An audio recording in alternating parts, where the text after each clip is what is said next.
केंद्र सरकार की ओर से लाए गए 3 कृषि कानूनों को लेकर लगातार किसान विरोध कर रहे हैं। दिल्ली के बाहर आंदोलन किया जा रहा है। अब दिल्ली को जाने वाले तमाम रास्तों को बंद करने की जो है वो भी बात कही जा रही है। किसानों ने ये चेतावनी दी है कि यदि सरकार ने उनकी मांगों को नहीं माना और ये तीनों कानून रद्द नहीं किए तो उस गंभीर परिणाम भुगतने होंगे। इसी को लेकर भाजपा ने अपनी रणनीति बदल ली है। पहले वह कई दौर पर किसानों से वार्ता कर चुके हैं। वार्ता का कोई भी नतीजा नहीं निकला। अब भाजपा ने अपने मंत्रियों और सांसदों को मैदान में उतार दिया है, जो मीडिया के समक्ष जाकर इन कानूनों का बखान करेंगे और बताएंगे कि किस तरह यह कानून पक्ष में है। थकाने, समर्थन जुटाने और माहौल बदलने के लिए 3 प्लान किसान आंदोलनों को लेकर 9 दिसंबर तक जो है केंद्र सरकार बैकफुट पर थी, लेकिन अब फ्रंट फुट पर आकर आक्रामक रुख अपना रही है। आंदोलन को खत्म करने के लिए भी प्लान किया जा रहा है। इसी को लेकर आज भाजपा के सांसद श्वेत मलिक ने मीडिया के साथ वार्ता की और इन कानूनों का बखान किया। उन्होंने प्रधानमंत्री नरेंद्र मोदी की तुलना जीसस क्राइस्ट से भी की है। उधर भाजपा की 23 साल तक सहयोगी रही पार्टी श्रोमणी अकाली दल बादल ने भाजपा पर हमले तेज कर दिए हैं। बठिंडा में हुई एक बैठक के दौरान एक दिन पहले सुखबीर सिंह बादल ने बीजेपी को टुकड़े टुकड़े गैंग बताया और कहा कि पहले भाजपा हिंदू और मुसलमानों को लड़ाती रही है और अब सिखों और हिंदुओं को लड़ाने की है जो बात की जा रही है। उन्हें शक है कि ऐसा करके ये पंजाब का माहौल भाजपा खराब करना चाहती है, लेकिन श्रोमणी अकाली दल इसे कामयाब नहीं होने देगा। आइए बताते हैं इस पर श्वेत मलिक का क्या कहना है। तो सत श्री अकाल और आने वाले ਜਿਹੜਾ ਨਵਾਂ ਸਾਲ ਹੈ 2021 ਉਹਦੀ ਐਡਵਾਂਸ ਵਿੱਚ ਲੱਖ ਲੱਖ ਵਧਾਈ ਸਾਰਿਆਂ ਨੂੰ। ਸੋ ਅੱਜ ਇੱਕ ਬੜੇ ਮਹੱਤਵਪੂਰਨ ਵਿਸ਼ੇ ਦੇ ਉੱਤੇ ਅਸੀਂ ਗੱਲਬਾਤ ਕਰਨ ਲਈ ਆਏ ਹਾਂ। ਬਹੁਤ ਸਮੇਂ ਤੋਂ, ਬਹੁਤ ਸਾਲਾਂ ਤੋਂ, ਬਹੁਤ ਦਸ਼ਕਾਂ ਤੋਂ ਇਹ ਕਿਸਾਨਾਂ ਦੇ ਵਿੱਚ ਮੰਗ ਉੱਠ ਰਹੀ ਸੀਗੀ ਕਿ ਉਹਨਾਂ ਨੂੰ ਸੁਤੰਤਰਤਾ ਮਿਲਣੀ ਚਾਹੀਦੀ ਹੈ। ਜੋ ਵੀ ਮੈਂ ਗੱਲ ਕਰਾਂਗਾ ਔਨ ਰਿਕਾਰਡ ਕਰਾਂਗਾ, ਅਥੈਂਟਿਕਲੀ ਕਰਾਂਗਾ। और ये समय समय ते मंग आंदी सी कि सानू आज़ादी दी जाए, सानू जिहड़ा बन के रखिया है मंडी दे सारे कानून दे विच इहदे विच आज़ादी दी जाए। सब तो पहले ते मैं जिहड़ियां विपक्षी पार्टियां ने उन्हां नू जरूर कहांगा कि लोकां दे हितां दे लई हुंदियां ने राजनीतिक पार्टियां। लोकां दी जान माल नू बारूद दे ढेर ते खड़े हो के तमाशा देखण लई नहीं हुंदियां। मैं तुहाडे माध्यम नाल पुछना चाहना कैप्टन अमरिंदर सिंह होरां नूं कि की उन्होंने 2017 का जिहड़ा अपना मैनीफेस्टो सी उहदे विच मंग नहीं सी, उहदे विच ये वादा नहीं सी कीता कि असी ये जिहड़ा मंडीकरण कानून ने इन्हां नूं लिबरलाइज करांगे, असी ये APMC एक्ट लैके आवांगे। मैं कैप्टन अमरिंदर सिंह जी नूं खुला चैलेंज देना तुहाडे माध्यम नाल कि 2019 दे विच उन्होंने लोक सभा चुनाव विच अपना वादा रिपीट नहीं सी कीता। अज भी वो मैनीफेस्टो है, वो मैनीफेस्टो कांग्रेस का वो वादा अज भी उत्थे है APMC और एक कानून लिबरलाइज करने लई। मैं पूछना चाहना राहुल गांधी नूं कि राहुल गांधी जी तुसी अजय माकन जी जिहड़ी प्रेस कॉन्फ्रेंस सी जिहदे 7 मुख्यमंत्री सीगे कि तुसी उहदे विच वादा नहीं सी कीता कि कृषि कानूनां नूं असीं लागू करांगे। मैं पूछना चाहना शरद पवार जी नूं कि जदों एग्रीकल्चर मिनिस्टर सीगे कि उन्होंने ये वादा नहीं सी कीता कि APMC कानून जिहड़ा वो लियाना चाहिए। केवल भाई केवल वादा खिलाफी करके मैं पूछना चाहना कपिल सिब्बल जी जो मैं याद आता जा रहा है कि तुसीं पार्लियामेंट दे विच बोले नहीं सी कि ये कानून कृषि कानून जिहड़े ने वो आने चाहिए ने। समय समय ते कांग्रेस ते होर पार्टियां वालों ये डिमांड की गई पर क्यों नहीं लागू होए कि मनोबल की कमी सी, कमजोर सरकारां सी, उन्हां दे विच इच्छा शक्ति की कमी सी। और कीता किने एक बब्बर शेर, एक जिहड़ा कथनी ते करनी दा पक्का सी, जिन्हें सोचा सी कि मैं भारत नूं विश्व शक्ति बनावांगा, जिन्हें सोचा सी कि भारत नूं मैं सारियां तो अग्रिम पंक्ति च खड़ा करांगा। साडे यशस्वी, साडे ओजस्वी, साडे प्रधानमंत्री नरेंद्र मोदी जी ने क्या अपने भाषण में मैनूं याद है अज तो लगभग 5 साल पहले जो 2014 मैं एक बेनती करांगा, मैं खत्म करांगा, मैं हर सवाल का जवाब देंगा पर मैनूं प्लीज डोंट इंटरप्ट। जिस वेले नरेंद्र मोदी जी ने मत्था टेकिया सीगा ਉਸ ਵੇਲੇ ਉਹਨਾਂ ਨੇ ਕਿਹਾ ਸੀ ਕਿ ਮੇਰੇ ਕੋਲ ਦੋ ਰਸਤੇ ਨੇ, ਇੱਕ ਤੇ ਮੈਂ ਮੋਹਨ ਪ੍ਰਧਾਨ ਮੰਤਰੀ ਮਨਮੋਹਨ ਸਿੰਘ ਜੀ ਅਗੂ ਮੋਹਨ ਸੀ, ਜਿਨ੍ਹਾਂ ਦਾ ਨਾਂ ਹੀ ਮੋਹਨ ਸਿੰਘ ਸੀ, ਉਹਨਾਂ ਵਾਂਗੂ ਚੁੱਪ ਕਰਕੇ ਬੈਠਾ ਰਵਾਂ ਤੇ ਟਾਈਮ ਪਾਸ ਕਰਾਂ, ਪਰ ਮੈਂ ਐਸਾ ਪ੍ਰਧਾਨ ਮੰਤਰੀ ਨਹੀਂ ਬਣਾਂਗਾ। ਮੈਂ ਇਸ ਦੇਸ਼ ਨੂੰ ਬਦਲਾਂਗਾ, ਜਿਸ ਤਰ੍ਹਾਂ ਕਿ ਸਿੰਗਾਪੁਰ ਬਦਲਿਆ ਗਿਆ, ਜਿਸ ਤਰ੍ਹਾਂ USA ਬਦਲਿਆ ਗਿਆ, ਜਿਸ ਤਰ੍ਹਾਂ ਯੂਰੋਪੀਅਨ ਕੰਟਰੀ ਬਦਲੇ ਗਏ, ਜਿੱਦਾਂ ਜਿਹੜੇ ਵਿਕਸਿਤ ਹੋਏ ਨੇ ਕੰਟਰੀ, ਇਜ਼ਰਾਈਲ ਦੇ ਵਿੱਚ ਕ੍ਰਾਂਤੀ ਆਈ, ਇਜ਼ਰਾਈਲ ਬਦਲਿਆ ਗਿਆ। ਮੋਦੀ ਜੀ ਨੇ ਇਹ ਵਾਅਦਾ ਕੀਤਾ ਸੀ ਕਿ ਮੈਂ ਐਸਾ ਪ੍ਰਧਾਨ ਮੰਤਰੀ ਬਣਾਂਗਾ ਕਿ ਇਸ ਦੇਸ਼ ਨੂੰ, ਜਿਹੜਾ ਸਭ ਤੋਂ ਬਿਹਤਰੀਨ ਰਿਸੋਰਸਫੁਲ ਦੇਸ਼ ਹੈ, ਨੈਚੁਰਲ ਰਿਸੋਰਸਿਸ ਜਿਹਦੇ ਕੋਲ ਸਭ ਤੋਂ ਵੱਧ ਨੇ, ਉਹਨੂੰ ਕਾਂਗਰਸ ਦੇ ਕੁਸ਼ਾਸਨ ਦੇ ਕਰਕੇ ਉਹ ਪਿਛਲੀ ਪੰਕਤੀ 'ਚ ਖੜਾ ਹੈ। ਇਸੇ ਕਰਕੇ ਉਹਨਾਂ ਨੇ ਮਹੱਤਵਪੂਰਨ ਨਿਰਣੇ ਲਏ। ਜਦੋਂ ਵੀ ਨਿਰਣੇ ਵੱਡਾ ਲਿੱਤਾ ਜਾਂਦਾ ਹੈ, ਬਾਅਦ ਹੀ ਟੀਥਿੰਗ ਪ੍ਰੋਬਲਮਸ ਆਉਂਦੀਆਂ ਨੇ, ਸੋਲਵ ਹੁੰਦੀਆਂ। ਮੈਂ ਤੁਹਾਨੂੰ ਐਗਜ਼ਾਮਪਲ ਦਿਆਂਗਾ GST ਦਾ। GST ਆਇਆ, ਬੜਾ ਹੋ ਹੱਲਾ ਬਣਾਇਆ, ਹਲੇ ਕਾਂਗਰਸ ਨੇ 2005 ਦੇ ਵਿੱਚ ਉਹ ਲਿਆਂਦਾ ਸੀ, ਪਰ ਕਮਜ਼ੋਰ ਇੱਛਾ ਸ਼ਕਤੀ ਨਾਲ ਕਰ ਨਹੀਂ ਸਕੇ। ਭਾਰਤੀ ਜਨਤਾ ਪਾਰਟੀ ਦੇ ਮੋਦੀ ਜੀ ਔਰ ਜੇਤਲੀ ਜੀ ਨੇ ਕੀਤਾ। ਕਿੰਨੀ ਵਾਰੀ ਰਿਵਾਈਜ਼ ਹੋਇਆ, ਉਹਦੇ GST ਕਾਉਂਸਲ ਹੋਈ ਹੈ, ਅੱਜ GST ਤੇ ਇੱਕ ਵੀ ਆਵਾਜ਼ ਉੱਠ ਰਹੀ ਹੈ। ਜਿਹੜਾ ਬੰਦਾ ਵੀ ਕ੍ਰਾਂਤੀਕਾਰੀ ਹੋਏਗਾ, ਜਿਹੜਾ ਵਿਅਕਤੀ ਮੋਦੀ ਜੀ ਵਰਗਾ ਕ੍ਰਾਂਤੀਕਾਰੀ ਹੋਏਗਾ, ਕ੍ਰਾਂਤੀ ਲੈ ਕੇ ਆਏਗਾ, ਉਹਨੂੰ ਉਸ ਤੋਂ ਬਾਅਦ ਕ੍ਰਿਟਿਸਿਜ਼ਮ ਸਹਿਣਾ ਪਏਗਾ। ਜੀਸਸ ਕ੍ਰਾਈਸਟ ਨੂੰ ਵੀ ਟੰਗਤਾ ਸੀਗਾ ਸੂਲੀ ਦੇ ਉੱਤੇ, ਔਰ ਅੱਜ ਪੂਜਾ ਹੁੰਦੀ ਹੈ। ਤੁਹਾਡੇ ਸਾਹਮਣੇ ਐਗਜ਼ਾਮਪਲ ਹੈ, ਜਿਨ੍ਹਾਂ ਨੇ ਵੀ ਕ੍ਰਾਂਤੀ ਲੈ ਕੇ ਆਈ ਹੈ, ਉਸ ਸਮੇਂ ਦੇ ਜਿਹੜੇ ਜੈ ਚੰਦ ਸੀਗੇ, ਉਹਨਾਂ ਨੇ ਉਹਨਾਂ ਦਾ ਵਿਰੋਧ ਕੀਤਾ। ਹੁਣ ਮੈਂ ਤੁਹਾਨੂੰ ਜਿਹੜੀ ਆਪਣੀ ਮੁੱਦੇ ਤੇ ਆ ਰਿਹਾ, ਕਿਸਾਨ ਭਾਈ ਸਾਡੀ ਜਾਨ ਨੇ, ਕਿਸਾਨ ਭਾਈ ਸਾਡਾ ਸ਼ਾਨ ਨੇ, ਕਿਸਾਨ ਭਾਈ ਸਾਡਾ सम्मान ਨੇ। ਅੱਜ ਮੋਦੀ ਜੀ ਜੇ 2 ਵਾਰੀ ਪ੍ਰਧਾਨ ਮੰਤਰੀ ਬਣੇ ਨੇ ਤਾਂ ਕਿਸਾਨ ਭਾਈਆਂ ਕਰਕੇ ਪ੍ਰਧਾਨ ਮੰਤਰੀ ਬਣੇ ਨੇ, ਔਰ ਉਹਨਾਂ ਨੂੰ ਸਿਰਫ ਗੁੰਮਰਾਹ ਕਰ ਰਹੀਆਂ ਨੇ ਕੁਝ ਵਿਪਕਸ਼ੀ ਪਾਰਟੀਆਂ। ਇਹ ਜਿਹੜੇ ਮੋਦੀ ਜੀ ਤੋਂ ਜ਼ਿਆਦਾ ਕਿਸਾਨਾਂ ਦਾ ਸ਼ੁਭ ਚਿੰਤਕ ਕਿਹੜਾ ਹੋ ਸਕਦਾ ਹੈ, ਪੰਜਾਬੀਆਂ ਦਾ ਸ਼ੁਭ ਚਿੰਤਕ ਕਿਹੜਾ ਹੋ ਸਕਦਾ ਹੈ? ਦੇਖੋ, ਕਦੋਂ ਤੋਂ ਸਵਾਮੀਨਾਥਨ ਰਿਪੋਰਟ ਆਈ ਹੋਈ ਸੀ, ਪਰ ਸਵਾਮੀਨਾਥਨ ਰਿਪੋਰਟ ਵਿੱਚ ਮਿਨੀਮਮ ਸਪੋਰਟ ਪ੍ਰਾਈਸ 1.5 ਗੁਣੀ ਕਿੰਨੇ ਕੀਤੀ?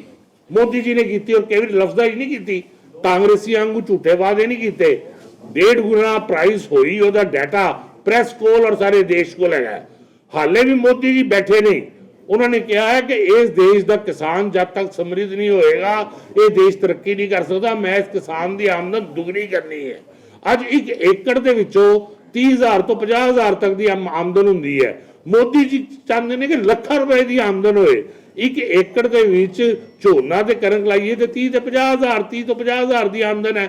ਉੱਥੇ ਹੀ ਜੇ ਫਲੋਰੀਕਲਚਰ ਕੀਤਾ ਜਾਏ, ਫੁੱਲਾਂ ਦੀ ਖੇਤੀ ਕੀਤੀ ਜਾਏ, ਉੱਥੇ ਹੀ ਜੇ ਅਸੀਂ ਆਪਣਾ ਬਰੋਕਲੀ ਲਗਾਈਏ, ਉੱਥੇ ਜੇ ਅਸੀਂ ਮੈਡੀਸਿਨਲ ਦਵਾਈਆਂ ਦੇ ਜਿਹੜੇ ਪੌਦੇ ਨੇ ਉਹ ਲਾਈਏ।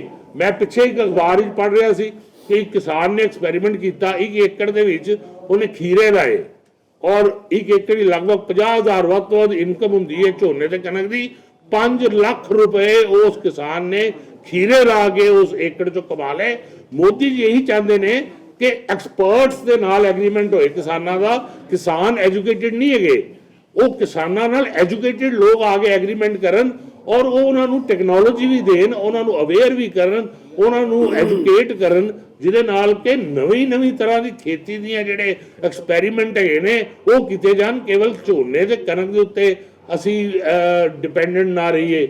ਉਸ ਕਰਕੇ ਉਹਨਾਂ ਨੇ 3 ਕਾਨੂੰਨ ਜਿਹੜੇ ਨੇ, ਜਿਹੜੇ APMC ਐਕਟ ਦੇ ਲਿਆਂਦੇ। ਪਹਿਲਾ ਕਾਨੂੰਨ ਤੇ ਇਹ ਲਿਆਂਦਾ ਕਿ ਜਿਹਦੇ ਵਿੱਚ ਉਹਨਾਂ ਨੇ ਕਿਹਾ ਕਿ ਕਿਸਾਨ ਨੂੰ ਸੁਤੰਤਰ ਕਰੋ। ਪੁਰਾਣਾ ਸਿਸਟਮ ਰਹੇਗਾ, ਜੇ ਕਿਸਾਨ ਮੰਡੀ 'ਚ ਵੇਚਣਾ ਚਾਹੁੰਦਾ ਉਹਨੂੰ ਮਿਨੀਮਮ ਸਪੋਰਟ ਪ੍ਰਾਈਸ ਮਿਲੇਗੀ, ਇਹ ਉਹਨਾਂ ਦਾ ਵਾਅਦਾ ਹੈ। ਉਹਨਾਂ ਨੇ ਕੋਈ ਨਵਾਂ ਕਾਨੂੰਨ ਨਹੀਂ ਲਿਆਂਦਾ। ਪਹਿਲੇ let's make it clear to everyone, this is not a new law, ਇਹ ਇੱਕ ਅਮੈਂਡਮੈਂਟ ਹੈ। ਸੈਕਿੰਡ, ਉਹਦੇ ਵਿੱਚ ਜਿਹੜਾ ਉਹ ਹੈਗਾ ਕਿ ਕਿਸਾਨ ਜੇ ਬਾਹਰ ਵੀ ਵੇਚਣਾ ਚਾਹੁੰਦਾ ਤਾਂ ਉਹਨੂੰ ਸੁਤੰਤਰਤਾ ਦਿੱਤੀ ਹੈ ਕਿ ਤੁਸੀਂ ਮੰਡੀ 'ਚੋਂ ਕਿਸਾਨ ਨੂੰ ਬਾਹਰ ਦਾ ਰਸਤਾ, ਜਿਹੜੀ ਕਿ ਮੰਗ ਕਾਂਗਰਸ ਸਰਕਾਰਾਂ ਵੇਲੇ ਆਂਦੀ ਰਹੀ, ਔਰ ਕਾਂਗਰਸ ਸਰਕਾਰਾਂ ਦੇ ਦੂਜੀਆਂ ਵਿਪਕਸ਼ੀ ਪਾਰਟੀਆਂ ਉੱਤੇ ਮੋਹਰ ਲਾਉਂਦੀਆਂ ਰਹੀਆਂ। ਦੂਜਾ ਉਹਨਾਂ ਨੇ ਕੀਤਾ ਕੰਟੈਕਚੁਅਲ ਫਾਰਮਿੰਗ।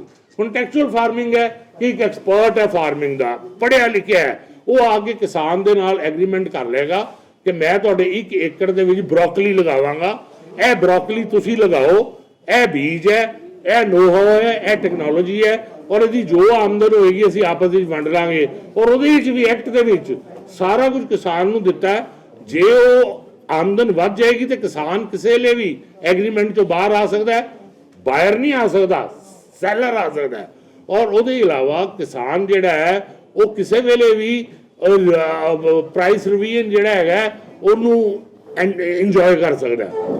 ਦੂਸਰਾ ਉਹਨਾਂ ਨੇ ਕਿਹਾ ਕਿ ਜਿਸ ਤਰ੍ਹਾਂ ਅਸੀਂ ਸਟੋਰੇਜ ਕਰਨੇ ਆ, ਸਾਰਾ ਇਹ ਫਸਲਾਂ ਦੀ ਸਟੋਰੇਜ ਕਰਨੇ ਆ, ਅਸੀਂ ਵੇਅਰ ਹਾਊਸਿਸ ਬਣਾ ਕੇ ਉਸ ਚੀਜ਼ ਨੂੰ ਅਸੀਂ ਸਟੋਰ ਜਿਹੜੀ ਹੈ ਉਹ ਕਰ ਸਕਨੇ ਆ ਕਿ ਅਸੀਂ ਸਟੋਰੇਜ ਜਿਹੜੀ ਹੈ ਕਰਾ ਕੇ। ਸੋ ਇਹ 3 ਐਕਟ ਹੋ ਗਏ, ਸਟੋਰੇਜ ਹੋ ਗਿਆ, ਕੰਟੈਕਚੁਅਲ ਫਾਰਮਿੰਗ ਹੋ ਗਈ, ਇੱਕ ਹੋ ਗਈ ਕਿ ਮੰਡੀ ਤੋਂ ਬਾਹਰ ਵੇਚਣ ਦਾ ਜਿਹੜਾ ਪ੍ਰੋਵੀਜ਼ਨ ਹੈ। ਹੁਣ ਇਹ ਐਕਟ ਜਿਸ ਵੇਲੇ ਬਣਿਆ ਤੇ ਰਾਜਨੀਤਿਕ ਪਾਰਟੀਆਂ ਨੇ ਰੋਟੀਆਂ ਸੇਕਣੀਆਂ ਸ਼ੁਰੂ ਕਰਤੀਆਂ। ਉਹ ਰਾਜਨੀਤਿਕ ਪਾਰਟੀਆਂ ਜਿਹੜੀਆਂ ਹਮੇਸ਼ਾ ਇਹਦਾ ਸਮਰਥਨ ਕਰਦੀਆਂ ਸੀ, ਵੋਟ ਬੈਂਕ ਹੀ ਕਮਜ਼ੋਰ ਹੋ ਗਏ ਨੇ, ਐਲੀਮੀਨੇਟ ਕਰਤਾ ਮੋਦੀ ਜੀ ਨੇ। ਅੱਜ ਹਰ ਚੁਣਾਵ ਹਾਰ ਰਹੀ ਹੈ, ਉਹਨਾਂ ਨੇ ਚੁਣਾਵੀ ਮੁੱਦਾ ਬਣਾਤਾ। ਜਿਸ ਤਰ੍ਹਾਂ ਮੈਂ GST ਦਾ ਕਿਹਾ, ਮੋਦੀ ਜੀ ਨੇ ਡਿਸਕਸ਼ਨ ਓਪਨ ਰੱਖੀ ਸੀ ਕਿ ਕੋਈ ਵੀ ਨਵਾਂ ਕਾਨੂੰਨ ਆਏਗਾ ਅਸੀਂ ਖੁੱਲੇ ਮਨ ਦੇ ਨਾਲ ਉੱਤੇ ਡਿਸਕਸ ਕਰਾਂਗੇ। ਕਿਸਾਨਾਂ ਦੀ ਔਰ ਮੋਦੀ ਸਰਕਾਰ ਦੀਆਂ ਕਈ ਬੈਠਕਾਂ ਹੋ ਚੁੱਕੀਆਂ ਨੇ, ਉਹਦੇ ਵਿੱਚ ਆਤਮ ਚਿੰਤਨ ਹੋਇਆ। 8-8 ਘੰਟੇ ਤੱਕ ਉਹ ਬੈਠਕਾਂ ਚੱਲੀਆਂ। ਉਹ ਬੈਠਕਾਂ ਦੇ ਵਿੱਚ ਜੋ ਪੁਆਇੰਟ, ਪਹਿਲੀ ਮੰਗ ਕਿਸਾਨਾਂ ਦੀਆਂ 2 ਮੰਗਾਂ ਸੀਗੀਆਂ ਬੇਸਿਕਲੀ। ਤੁਹਾਨੂੰ ਵੀ ਯਾਦ ਹੋਏਗਾ, ਤੁਸੀਂ ਮੇਰੇ ਕੋਲੋਂ ਔਰ ਹੋਰ ਸਾਰੇ BJP ਦੇ ਜਿਹੜੇ ਸੇਵਕ ਨੇ ਉਹਨਾਂ ਕੋਲੋਂ ਇਹ ਪ੍ਰਸ਼ਨ ਕਰਦੇ ਰਹੇ ਕਿ ਕਾਂਗਰਸ ਨੇ ਇੱਕ ਪ੍ਰਚਾਰ ਕਰਤਾ ਕਿ ਮਿनिमम ਸਪੋਰਟ ਪ੍ਰਾइस नहीं मिलेगी और मंडीकरण प्रणाली खत्म हो जाएगी। यही 2 पॉइंट थे ना जी शुरू। अज सरकार ने जिहड़ा कहा है कि सब तो पहले सरकार ने कहा है कि नवी मंडियां दी रजिस्ट्रेशन का जिहड़ा राइट है वो राइट जिहड़ा है वो चीफ मिनिस्टर नूं देता कि नवीं मंडियां स्टेट का चीफ मिनिस्टर रजिस्टर करके जिन्नियां मर्जी नवी मंडियां बनाए। नंबर 1। नंबर 2, नवीं मंडियां दे रूल्स एंड रेगूलेशनस जिहड़े ने ਉਹ ਵੀ ਉਹ ਮੁੱਖ ਮੰਤਰੀ ਨੂੰ ਦੇਤਾ, ਆਪਣੇ ਕੋਲ ਨਹੀਂ ਰੱਖਿਆ ਉਹ ਰਾਈਟ। ਮੁੱਖ ਮੰਤਰੀ ਜਿਸ ਤਰ੍ਹਾਂ ਦਾ ਕਾਨੂੰਨ ਚਾਹਣ ਉਹ ਕਾਨੂੰਨ ਬਣਾ ਲੈਣ। ਤੀਸਰਾ ਪੁਆਇੰਟ ਉਹ ਇਹ ਬਣਾਇਆ ਹੈ ਕਿ ਤੀਸਰਾ ਪੁਆਇੰਟ ਕਿ ਜਿੰਨੀ ਦੇਰ ਤੱਕ ਇਹ ਨਵੀਆਂ ਮੰਡੀਆਂ ਵਾਲੀ ਪ੍ਰਣਾਲੀ ਲਾਗੂ ਨਹੀਂ ਹੁੰਦੀ, ਕਿਸਾਨ ਨੂੰ ਸੇਫਗਾਰਡ ਕਰਨ ਲਈ ਕਿਸਾਨ ਦੇ ਜਿਹੜੇ ਕੰਟੈਕਚੁਅਲ ਰਜਿਸਟ੍ਰੇਸ਼ਨ ਹੈ ਉਹ SDM ਲੈਵਲ ਤੇ ਹੋਏਗੀ। 3 ਪੁਆਇੰਟ। ਚੌਥਾ ਪੁਆਇੰਟ ਮਿनिमम ਸਪੋਰਟ ਪ੍ਰਾइस ਲਿਖਤ ਰੂਪ ਵਿੱਚ ਦਿੱਤਾ ਜਾਏਗਾ ਕਿ ਰਹੇਗੀ। 5ਵਾਂ ਪੁਆਇੰਟ कि भूमि अधिग्रहण किसान की किसी भी कीमत से, चाहे फसल बर्बाद हो जाए चाहे कुछ हो जाए, ਉਹਦੀ ਜ਼ਮੀਨ ਦੇ ਉੱਤੇ ਕੋਈ ਅੱਖ ਨਹੀਂ ਰੱਖ ਸਕਦਾ, ਉਹਦੀ ਜ਼ਮੀਨ ਨਹੀਂ ਜਾਏਗੀ। ਇਹ ਐਕਟ ਵਿੱਚ ਹੈ। ਫਿਰ ਜ਼ਮੀਨ ਦੀ ਕਿਸੇ ਕੀਮਤ ਤੇ ਵੀ ਕਿਸਾਨ ਦੀ ਜ਼ਮੀਨ ਦੀ ਕੁਰਕੀ ਜਿਹੜੀ ਹੈ ਉਹ ਨਹੀਂ ਕੀਤੀ ਜਾ ਸਕਦੀ। ਉਸ ਤੋਂ ਬਾਅਦ ਬਿਜਲੀ ਕਾਨੂੰਨ ਬਾਰੇ ਉਹਨਾਂ ਨੇ ਦੱਸਿਆ ਕਿ ਬਿਜਲੀ ਦਾ ਜਿਹੜਾ ਕਾਨੂੰਨ ਹੈ ਉਹ ਲਾਗੂ ਨਹੀਂ ਹੋਏਗਾ, ਬਿਜਲੀ ਉਸ ਤਰ੍ਹਾਂ ਹੀ ਰਹੇਗੀ ਜਿਸ ਤਰ੍ਹਾਂ ਕਿਸਾਨ ਦੀ ਰਹਿੰਦੀ ਹੈ। ਫਿਰ ਕਿਸਾਨਾਂ ਦੀ ਮੰਗ ਜਿਹੜੀ ਆਈ कि SDM ਲੈਵਲ ਤੱਕ ਕਿਸੇ ਵੇਲੇ ਪਾਰਸ਼ੈਲਿਟੀ ਹੋ ਸਕਦੀ ਹੈ, ਕਿਉਂਕਿ SDM ਛੋਟੇ ਲੈਵਲ ਦੇ ਆਫੀਸਰ ਹੈ ਔਰ SDM ਜਿਹੜੇ ਹੈਗੇ ਨੇ ਉਹ ਕਿਸੇ ਵੇਲੇ ਗਲਤ ਨਿਰਣੇ ਦੇ ਸਕਦੇ ਨੇ। ਇਸ ਕਰਕੇ ਕੋਰਟ ਦਾ ਪ੍ਰੋਵੀਜ਼ਨ ਦਿੱਤਾ ਜਾਏ। ਸੋ ਇਹ ਵੀ ਪ੍ਰੋਵੀਜ਼ਨ ਦਿੱਤਾ ਹੈ ਸਰਕਾਰ ਵੱਲੋਂ, ਜਿਹੜਾ ਕਿਹਾ ਗਿਆ ਹੈ ਕਿ ਕੋਰਟ ਨੂੰ ਵੀ ਅਸੀਂ ਵਿੱਚ ਇਨਵੋਲਵ ਕਰਾਂਗੇ। ਫਿਰ ਪਰਾਲੀ ਜਲਾਉਣ ਦਾ ਇਸ਼ੂ ਆਇਆ, ਉਹ ਵੀ ਸਰਕਾਰ ਨੇ ਮੰਨਿਆ ਕਿ ਪਰਾਲੀ ਜਲਾਉਣ ਬਾਰੇ ਵੀ ਅਸੀਂ ਜਿਹੜਾ ਉਹ ਜੋ ਕਿਸਾਨ ਕਹਿੰਦੇ ਨੇ ਅਸੀਂ ਇਹਨਾਂ ਨਾਲ ਪੂਰੀ ਤਰ੍ਹਾਂ ਚਿੰਤਨ ਮੰਥਨ ਕਰਨ ਲਈ ਤਿਆਰ ਹਾਂ। ਸੋ ਸਾਥੀਓ, ਮੈਂ ਤੁਹਾਡੇ ਨਾਲ ਇਹ ਕਹਿਣਾ ਚਾਹੁੰਦਾ ਕਿ ਗੱਲਾਂ ਦੇ 2 ਸੀ ਕਿ ਇੱਕ ਮਿनिमम ਸਪੋਰਟ ਪ੍ਰਾइस ਔਰ ਇੱਕ ਮੰਡੀਕਰਨ, ਦੋਨਾਂ ਤੇ ਸਰਕਾਰ ਦੀ ਕਥਨੀ ਕਰਨੀ ਇੱਕ ਸੀ। ਝੋਨੇ ਦੀ ਪਰਚੇਜ਼ ਹੋਈ ਹੈ, ਕੈਪਟਨ ਅਮਰਿੰਦਰ ਸਿੰਘ ਤੋਂ ਮੈਂ ਪੁੱਛਣਾ ਚਾਹੁੰਦਾ ਵਾਂ ਕਿ ਕੀ ਝੋਨੇ ਦੀ ਪਰਚੇਜ਼ ਜਿਹੜੀ ਹੋਈ ਹੈ ਉਹ ਮਿनिमम ਸਪੋਰਟ ਪ੍ਰਾइस ਤੇ ਹੋਈ ਨਹੀਂ? ਕਿ ਸਾਰੇ ਪੈਸੇ ਜਿਹੜੇ ਨੇ ਕੇਂਦਰ ਸਰਕਾਰ ਨੇ ਦਿੱਤੇ ਨਹੀਂ? ਕਿ ਕੇਂਦਰ ਸਰਕਾਰ ਨੇ ਆਪਣਾ ਵਾਅਦਾ ਨਿਭਾਇਆ ਨਹੀਂ? ਸੋ ਡਿਮਾਂਡਸ ਤੇ 2 ਤੋਂ ਸ਼ੁਰੂ ਹੋਇਆ ਸੀਗਾ, ਪਰ ਹੁਣ ਵੀ ਮੈਂ ਕਹਿ ਰਿਹਾ ਕਿਸਾਨ ਭਾਈ ਸਾਡੀ ਸ਼ਾਨ ਨੇ, ਆਨ ਨੇ, सम्मान ने। किसान अन्नदाता है, किसान भगवान का रूप है। बीजेपी जी है किसानों की पार्टी है। बीजेपी ने जोड़ा भी बजट पेश किया है, मैं चैलेंज देना कांग्रेस दी पुरानियां सरकारां नूं कि सब तो वध बजट जे किसानों की डिवेलपमेंट लई, उन्होंने रोड नैटवर्क लई कि सड़कां घर घर तक पहुंचन। अज घर घर तक किसानों की बिजली पहुंचाई है, अज घर घर तक किसानों के गैस सिलेंडर पहुंचाए ने। वो किन्ने पहुंचाए ने? वो बीजेपी की सरकार ने पहुंचाए ने। 18,000 पिंडा तक, पिंडा च कौन लैंदा? किसान लैंदे ने। 18,000 पिंडा तक बिजली नहीं सी पहुंची। ये लानत सी कांग्रेस के उत्ते, और ये किन्ने पहुंचाई? ये बीजेपी ने पहुंचाई।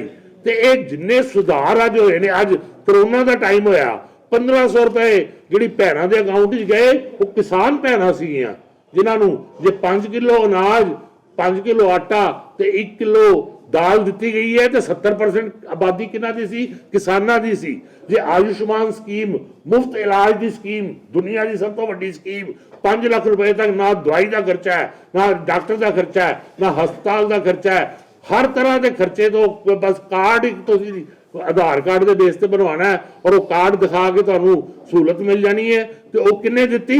ਉਹ ਮੋਦੀ ਜੀ ਨੇ ਕਿਸਾਨਾਂ ਨੂੰ ਦਿੱਤੀ ਹੈ।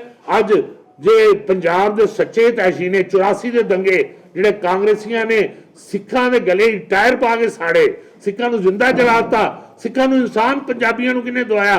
ਮੋਦੀ ਜੀ ਨੇ ਦਵਾਇਆ। ਅੱਜ ਕਰਤਾਰਪੁਰ ਸਾਹਿਬ ਕੋਰੀਡੋਰ 70 ਸਾਲ ਪਹਿਲੇ ਕਾਂਗਰਸ ਨੇ ਗਲਤੀ ਕੀਤੀ, 2 ਕਿਲੋਮੀਟਰ ਦੂਰ ਸੀ, ਕਿਉਂ ਜਾਣ ਦਿੱਤਾ ਪਾਕਿस्तान ਵਿੱਚ? किस लम्हों ने खता की, सदियों ने सजा पाई, वो किन्ने सुधारी? 70 साल बाद मोदी साहब ने उस सुधारी। यूरिया जो मैं पहले दसिया, यूरिया किसान पैसे लेके जाता सी, डांगा बजदियां सी, क्योंकि कांग्रेसी जिहड़े सी जमाखोर कांग्रेसी सी, और यूरिया स्टॉक करवा देंदी सी कांग्रेस की सरकार, किसान डांगा खाता सी। अज यूरिया नीम कोट सब नूं मिल रहा, अज सॉइल टेस्टिंग मीटर मिल रहे हैं। सो मैं समझना वा कि सदी का, मैं दावे दे नाल कहना, प्रमाण दे नाल कहना, ਤੁਹਾਨੂੰ ਪ੍ਰਮਾਣ ਦਿੱਤੇ ਨੇ, ਇਹ ਸਦੀ ਦਾ ਜੇ ਪੰਜਾਬੀਆਂ ਦਾ ਸਭ ਤੋਂ ਵੱਡਾ ਇਤਿਹਾਸੀ ਹੋਇਆ ਹੈ ਕਿ ਮੋਦੀ ਜੀ ਨੇ ਗੁਰੂ ਨਾਨਕ ਸਾਹਿਬ ਦੇ ਜਿਹੜੇ 550 ਸਾਲਾ ਦਿਹਾੜੇ ਬਣਾਏ ਗਏ, ਉਹਦੇ ਵਿੱਚ ਜੋ ਇਤਿਹਾਸਿਕ ਡਿਵੈਲਪਮੈਂਟ ਹੋਈ ਹੈ ਸੁਲਤਾਨਪੁਰ ਲੋਧੀ ਦੀ, ਔਰ ਜੋ ਇਤਿਹਾਸਿਕ ਨਿਰਣੇ ਲਿੱਤੇ ਨੇ ਉਹ ਮੋਦੀ ਸਾਹਿਬ ਨੇ ਲਿੱਤੇ ਨੇ। ਗੁਰੂ ਤੇਗ ਬਹਾਦਰ ਸਾਹਿਬ ਦਾ ਜਿਹੜਾ ਦਿਹਾੜਾ ਮਨਾਇਆ ਜਾ ਰਿਹਾ ਹੈ, ਮੈਂ ਬਹੁਤ ਖੁਸ਼ਕਿਸਮਤ ਹਾਂ ਕਿ ਮੈਨੂੰ ਵੀ ਮੋਦੀ ਸਾਹਿਬ ਨੇ ਮਿਨਿਸਟਰਾਂ ਦੇ ਨਾਲ ਉਸ ਕਮੇਟੀ 'ਚ ਲਿੱਤਾ ਹੈ ਜਿਹੜੀ ਗੁਰੂ ਤੇਗ ਬਹਾਦਰ ਸਾਹਿਬ ਦਾ ਦਿਹਾੜਾ ਮਨਾਉਣ ਦੇ ਲਈ ਪਲੈਨਿੰਗ ਕਰੇਗੀ। ਮੈਨੂੰ ਪਰਸੋਂ ਹੀ ਚਿੱਠੀ ਆਈ ਹੈ ਕਿ ਮਿਨਿਸਟਰਸ ਉਹਦੇ ਮੈਂਬਰ ਬਣਾਏ ਨੇ MP ਦੇ ਤੌਰ ਤੇ। ਮੈਨੂੰ ਪੰਜਾਬ ਵਿੱਚ ਉਹਨਾਂ ਨੇ ਇਹ ਆਨਰ ਦਿੱਤਾ ਹੈ ਕਿ ਪਿੱਛੇ ਗੁਰੂ ਨਾਨਕ ਸਾਹਿਬ ਤੇ ਐਲਬਮ ਵੀ ਜਾਰੀ ਕੀਤੀ ਸੀ, ਉਹਦੇ ਵਿੱਚ ਵੀ ਮੰਤਰੀ ਮੈਨੂੰ ਤੇ ਤਰੁਣ ਚੂਗ ਜੀ ਨੂੰ ਪੰਜਾਬ ਨੂੰ ਰਿਪਰੈਜ਼ੈਂਟ ਕਰਨ ਲਈ ਬੁਲਾਇਆ ਸੀ। ਸੋ ਐਸੇ शुभ चिंतक ਲਈ ਪੰਜਾਬੀਆਂ ਦੇ ਹੱਥੋਂ ਕੋਈ ਗਲਤ ਕੰਮ ਹੋ ਹੀ ਨਹੀਂ ਸਕਦਾ, ਇਹ ਮੈਂ ਪ੍ਰੂਵ ਕਰ ਦਿੱਤਾ ਅੱਜ ਤੁਹਾਡੇ ਸਾਹਮਣੇ। ਧੰਨਵਾਦ, ਤੁਸੀਂ ਮੈਨੂੰ ਬੜੀ ਪੇਸ਼ੈਂਟਲੀ ਸੁਣਿਆ, ਮੈਂ ਤੁਹਾਡਾ ਬਹੁਤ ਆਭਾਰੀ ਹਾਂ। ਮਲਿਕ ਸਾਹਿਬ, ਤੁਸੀਂ ਅੱਜ ਪ੍ਰੈਸ ਕਾਨਫਰੰਸ ਕਿਉਂ ਕਰ ਰਹੇ ਜੇ? ਕਿਹਨਾਂ ਨੂੰ ਦੱਸ ਰਹੇ ਜੇ? ਕਿਸਾਨ ਨਾਲ ਕਿਉਂ ਨਹੀਂ ਗੱਲ ਕਰ ਰਹੇ ਔਰ ਕਿਸਾਨ ਤੁਹਾਡੀ ਗੱਲ ਕਿਉਂ ਨਹੀਂ ਸਮਝਦੇ? ਜਿਹੜੇ ਤੁਹਾਡੇ ਆਪਣੇ ਘਰ ਅੱਗੇ ਬੈਠੇ ਨੇ, ਤੁਸੀਂ ਉਹਨਾਂ ਨੂੰ ਘੱਟੋ ਘੱਟ ਤੁਸੀਂ ਕਿਉਂ ਨਹੀਂ ਸਮਝਾ ਸਕਦੇ? ਐਸਾ ਹੈ ਕਿ ਕੋਈ ਵੀ ਫੈਸਲਾ ਜਿਹੜਾ ਹੁੰਦਾ ਹੈ ਉਹਦੇ ਤੇ ਮੰਥਨ ਹੁੰਦਾ। ਮੈਂ ਤੁਹਾਨੂੰ ਪਹਿਲੇ ਬੇਨਤੀ ਕੀਤੀ ਹੈ ਕਿ ਇਹ ਬਹੁਤ ਵੱਡੇ ਨਿਰਣੇ ਨੇ ਜਿਹੜੇ ਮੋਦੀ ਸਾਹਿਬ ਲੈ ਰਹੇ ਨੇ। ਹੁਣ GST ਸੀ, ਕਿੰਨੀ ਦੇਰ ਤੱਕ ਸਟ੍ਰਾਈਕਾਂ ਚੱਲਦੀਆਂ ਰਹੀਆਂ? ਮੈਂ ਉਦਾਹਰਨ ਦੇ ਰਿਹਾ ਜੀ, GST ਦੇ ਘੱਟ ਤੋਂ ਘੱਟ ਨਹੀਂ 1 ਸਾਲ ਤੱਕ ਸਟ੍ਰਾਈਕਾਂ ਚੱਲਦੀਆਂ ਰਹੀਆਂ, ਪਰ ਅੱਜ GST ਤੇ ਕੋਈ ਵਪਾਰੀ ਬੋਲ ਰਿਹਾ, ਜੈ ਜੈਕਾਰ ਕਰ ਰਹੇ ਨੇ। ਪਰ ਮੇਰੀ ਬੇਨਤੀ, ਮੈਨੂੰ ਉਹਨਾਂ ਦਾ ਪ੍ਰਸ਼ਨ ਦਾ ਉੱਤਰ ਦੇਣ ਦਿਓ ਜੀ। ਨਹੀਂ ਜੇ ਮੈਂ ਇੱਕ ਟਾਈਮ ਇੱਕ ਮਿੰਟ ਬਾਅਦ ਜੀ, let me reply to single person, otherwise we will get confused. ਇਹਦੇ ਤੇ ਮੰਥਨ ਚੱਲ ਰਿਹਾ। ਅੱਜ ਵੀ ਜਿਹੜੀ ਸਾਡੀ ਸਰਕਾਰ ਉਹਦੇ ਦਰਵਾਜ਼ੇ ਬੰਦ ਨਹੀਂ ਹੈ, ਇਹਦੇ ਚੋਂ ਅੰਮ੍ਰਿਤ ਨਿਕਲੇਗਾ ਸਮੁੰਦਰ ਮੰਥਨ ਚੋਂ। ਅੱਗੇ ਜੀ ਨੈਕਸਟ ਕੁਐਸਚਨ ਔਰ ਮੈਂ कहता ਜੀ ਨੈਕਸਟ ਕੁਐਸਚਨ। ਮਲਿਕ ਸਾਹਿਬ, ਸੁਖਬੀਰ ਬਾਦਲ ਨੇ ਕਿਹਾ ਟੁਕੜੇ ਗੈਂਗ ਭਾਜਪਾ ਹੈ ਤੇ ਹਿੰਦੂ ਪਹਿਲੇ ਇਹਨਾਂ ਨੇ ਹਿੰਦੂ ਮੁਸਲਮਾਨ ਨੂੰ ਲੜਾਇਆ, ਹੁਣ ਹਿੰਦੂ ਸਿੱਖਾਂ ਨੂੰ ਪੰਜਾਬ ਦੇ ਲੜਾਉਣਾ ਚਾਹੁੰਦਾ। ਮੈਂ ਸੁਖਬੀਰ ਬਾਦਲ ਤੋਂ ਇਹ ਜਵਾਬ ਲੈਣਾ ਚਾਹਨਾ, ਇਹੀ ਸੁਖਬੀਰ ਬਾਦਲ ਹੈ ਜਿਹਨੇ ਐਕਟ ਦੀ ਜੈ ਜੈਕਾਰ ਕੀਤੀ ਸੀ ਟੀਵੀ ਦੇ ਉੱਤੇ ਆ ਕੇ। ਮੇਰੀ ਸੁਣ ਲਓ ਜੀ ਭੰਡਾਰੀ ਸਾਹਿਬ, ਜਦੋਂ ਸਾਡੇ ਨਾਲ ਅਲਾਇੰਸ ਸੀ ਕਿ ਹਰਸਿਮਰਤ ਕੌਰ ਬਾਦਲ ਜੀ ਜਿਹੜੇ ਮੰਤਰੀ ਸੀਗੇ ਭੈਣ ਜੀ, ਉਹ ਉਸ ਬੈਠਕ ਵਿੱਚ ਨਹੀਂ ਸੀ ਬੈਠੇ ਜਿਹਦੇ ਵਿੱਚ ਐਕਟ ਪਾਸ ਹੋਏ ਕਿ ਸੁਖਬੀਰ ਸਿੰਘ ਬਾਦਲ ਜੀ ਨੇ ਇਹਨਾਂ ਐਕਟਸ ਦੀ ਫੇਵਰ ਦੇ ਵਿੱਚ ਪ੍ਰੈਸ ਦੇ ਸਾਹਮਣੇ ਮੁਖਾਤਬ ਨਹੀਂ ਸੀ ਹੋਏ ਕਿ ਭੈਣ ਜੀ ਹਰਸਿਮਰਤ ਕੌਰ ਬਾਦਲ ਜੀ ਇਹਨਾਂ ਐਕਟਸ ਦੀ ਫੇਵਰ ਦੇ ਵਿੱਚ ਉਹਨਾਂ ਨੇ ਸਟੇਟਮੈਂਟਾਂ ਨਹੀਂ ਸੀ ਦਿੱਤੀਆਂ। ਇਹ ਤਾਂ ਸਿਰਫ ਨਹੀਂ, ਸੁਣੋ ਮੂੰਗਾ ਸਾਹਿਬ, ਇਹ ਵਿਰੋਧ ਉਦੋਂ ਹੋਇਆ ਜਦੋਂ ਰਾਜਨੀਤਿਕ ਰੋਟੀਆਂ ਸੇਕਣੀਆਂ ਸੀ, ਜਿਸ ਵੇਲੇ ਸੇ ਦੇਖਿਆ ਕਿ ਰਾਜਨੀਤਿਕ ਗਰਾਊਂਡ ਤਿਆਰ ਹੋ ਰਹੀ ਹੈ, ਬਰੂਦ ਦਾ ਢੇਰ ਬਣਾਇਆ ਜਾ ਸਕਦਾ ਹੈ, ਵਿਸਫੋਟ ਕੀਤਾ ਜਾ ਸਕਦਾ ਹੈ, ਉਹ ਦੋਸਤ ਦੀ ਪਿੱਠ ਦੇ ਵਿੱਚ ਛੁਰਾ ਘੋਪਤਾ ਜਿਹੜਾ ਦੋਸਤ ਦੁੱਖ ਦਰਦ ਦੇ ਵਿੱਚ, ਦੁੱਖ ਸੁੱਖ ਦੇ ਵਿੱਚ ਨਾਲ ਖੜਾ ਸੀ। ਸੋ ਸੁਖਬੀਰ ਜੀ ਨੂੰ ਝਾਕਣਾ ਪਏਗਾ। ਸੁਖਬੀਰ ਜੀ, ਅੱਜ ਮੈਂ ਉਹਨਾਂ ਨੂੰ ਸਟੇਟਮੈਂਟ ਮੰਗਣਾ ਸੁਖਬੀਰ ਜੀ ਤੋਂ ਕਿ ਕੀ ਸੁਖਬੀਰ ਜੀ ਉਦੋਂ ਝੂਠ ਬੋਲ ਰਹੇ ਸੀ ਜਦੋਂ ਉਹਨਾਂ ਨੇ ਹਰਸਿਮਰਤ ਜੀ ਨੇ ਦੋਨਾਂ ਨੇ ਐਕਟਸ ਦੀ ਫੇਵਰ ਦੇ ਵਿੱਚ ਪ੍ਰੈਸ ਦੇ ਸਾਹਮਣੇ ਆ ਕੇ ਮੁਖਾਤਬ ਹੋਏ, ਜਾਂ ਅੱਜ ਝੂਠ ਬੋਲ ਰਹੇ ਨੇ ਜਿਸ ਵੇਲੇ ਐਕਟਸ ਦਾ ਵਿਰੋਧ ਕਰ ਰਹੇ? ਉਹ ਸਵਾਲ ਦਾ ਜਵਾਬ ਤੇ ਦਿਓ ਜੀ। ਉਹਨਾਂ ਨੇ ਇਹ ਕਿਹਾ ਵੀ ਮੈਂ ਕਹਿੰਦਾ ਜੀ, ਮੈਂ ਦੇ ਦਿੱਤਾ ਕਿ ਸੁਖਬੀਰ ਸਿੰਘ ਬਾਦਲ ਜੀ ਜੇ ਝੂਠਾ ਉਦੋਂ ਝੂਠੇ ਸੀਗੇ, ਜਾਂ ਹੁਣ ਝੂਠੇ ਨੇ, ਉਹ ਖੁਦ ਜਵਾਬ ਦੇਣ ਕਿ ਉਦੋਂ ਝੂਠੇ ਸੀ ਕਿ ਹੁਣ ਝੂਠੇ ਨੇ। ਅੱਗੇ ਨੈਕਸਟ ਕੁਐਸਚਨ ਸਰ ਬਾਰਡਰ ਤੇ ਜੈਮਰ ਕੋ ਲਗਾਏ ਜਾ ਰਹੇ ਨੇ, ਲੋਕਤੰਤਰ ਦਾ ਹਨਨ ਨਹੀਂ ਹੈ, ਕਿਆ ਕਿਸਾਨਾਂ ਦੀ ਆਵਾਜ਼ ਨੂੰ ਜਿਹੜਾ ਦਿੱਲੀ ਤੱਕ ਨਹੀਂ ਰੱਖਿਆ ਜਾ ਰਿਹਾ, ਅੱਗੇ ਪਹੁੰਚਣ को नहीं ਦਿੱਤਾ ਜਾ ਰਿਹਾ, ਜੈਮਰ ਲਗਾਏ ਜਾ ਰਹੇ ਨੇ। ਹਾਂਜੀ ਜੈਮਰ ਕੋ ਲਗਾਏ ਜਾ ਰਹੇ ਨੇ ਉੱਥੇ। ਨਹੀਂ ਐਸਾ ਹੈ ਕਿ ਜਿਹਦੀ ਮੈਨੂੰ ਜਾਣਕਾਰੀ ਨਹੀਂ, ਮੈਂ ਉਹਦਾ ਜਵਾਬ ਮੈਨੂੰ ਨਹੀਂ ਪਤਾ ਜੀ ਜੈਮਰ ਲੱਗ ਰਿਹਾ। ਕੀ ਜਿਹੜੀ ਤੁਸੀਂ ਗੱਲ ਕਹੀ ਹੈ ਹਾਂਜੀ। ਸੁਖਬੀਰ ਬਾਦਲ ਵਾਲੀ, ਕੀ ਹਾਂਜੀ। ਸੁਖਬੀਰ ਬਾਦਲ ਨੇ ਅਲਾਈਅੰਸ ਮੇਰੇ ਤਾਂ ਮਤਲਬ 2022 ਨੂੰ ਵੇਖ ਕੇ ਤੋੜਿਆ ਜਾਂ ਕਿਸਾਨਾਂ ਕਰਕੇ ਤੋੜਿਆ? ਨਹੀਂ ਚੁਣਾਵ ਦੀ ਦ੍ਰਿਸ਼ਟੀ ਦੇ ਨਾਲ ਰਾਜਨੀਤਿਕ ਰੋਟੀਆਂ ਸੇਕਣ ਨਾਲ ਇੱਕੋ ਵਿਅਕਤੀ ਦੋ ਸਟੇਟਮੈਂਟਾਂ ਦੇ ਰਿਹਾ। ਇੱਕ ਰਾਜਨੀਤਿਕ, ਮੈਂ ਤਾਂ ਤੁਹਾਡੇ ਰਿਕਾਰਡਿੰਗ ਹੈ ਤੁਹਾਡੇ ਕੋਲ ਰਜੀਤ ਜੀ ਕੋਲ ਰਿਕਾਰਡਿੰਗ ਹੈ ਕਿ ਸੁਖਬੀਰ ਬਾਦਲ ਸਰਾਹਨਾ ਕਰ ਰਹੇ ਸੀ ਕਿ ਐਕਟ ਬਹੁਤ ਵਧੀਆ ਨੇ, ਇਹ ਐਕਟ ਕਿਸਾਨ ਦੀ ਫੇਵਰ 'ਚ ਨੇ। ਹਰਸਿਮਰਤ ਕੌਰ ਬਾਦਲ ਜੀ ਦੀ ਵੀਡੀਓ ਤੁਸੀਂ ਆਪ ਚਲਾਉਂਦੇ ਰਹੇ ਹੋ ਔਰ ਕਾਂਗਰਸ ਚਲਾਉਂਦੀ ਰਹੀ ਹੈ ਕਿ ਐਕਟ ਬਹੁਤ ਵਧੀਆ ਨੇ। ਹਰਸਿਮਰਤ ਕੌਰ ਬਾਦਲ ਜੀ ਅੱਜ ਪ੍ਰਕਾਸ਼ ਸਿੰਘ ਬਾਦਲ ਜੀ ਵਯੋ ਵਿਰੁੱਧ ਸਾਡੇ ਬਹੁਤ ਆਦਰਨੀय ਨੇਤਾ ਨੇ, ਮੈਂ ਉਹਨਾਂ ਤੇ ਕੋਈ ਟਿੱਪਣੀ ਨਹੀਂ ਕਰਾਂਗਾ। ਜਿਹੜੇ ਸਾਰੇ ਖਿਡਾਰੀ ਵਾਪਸ ਕਰ ਰਹੇ ਆ ਜਾਂ ਸੰਤ ਮਹਾਂਪੁਰਸ਼ ਵਾਪਸ ਕਰ ਰਹੇ ਅਵਾਰਡ, ਉਹਨਾਂ ਨੂੰ ਕਿਵੇਂ, ਉਹਨਾਂ ਬਾਰੇ ਕੀ ਕਹੋਗੇ? ਹਾਂਜੀ ਅਵਾਰਡ ਦੇਸ਼ ਦੇ ਨਹੀਂ, ਮੈਂ ਐਸਾ ਕਹਾਂਗਾ ਉਹਨਾਂ ਨੂੰ, ਮੈਂ ਹੱਥ ਜੋੜ ਕੇ ਬੇਨਤੀ ਕਰਾਂਗਾ ਕਿ ਰਾਜਨੀਤਿਕ ਲੀਡਰਾਂ ਦੇ ਗੁੰਮਰਾਹਪੂਰਨ ਰਵੱਈਏ ਨਾਲ ਔਰ ਉਹ ਸਨਮਾਨਨੀय ਨੇ, ਮੈਂ ਉਹਨਾਂ ਦਾ ਆਦਰ ਕਰਨਾ। ਧੰਨਵਾਦ।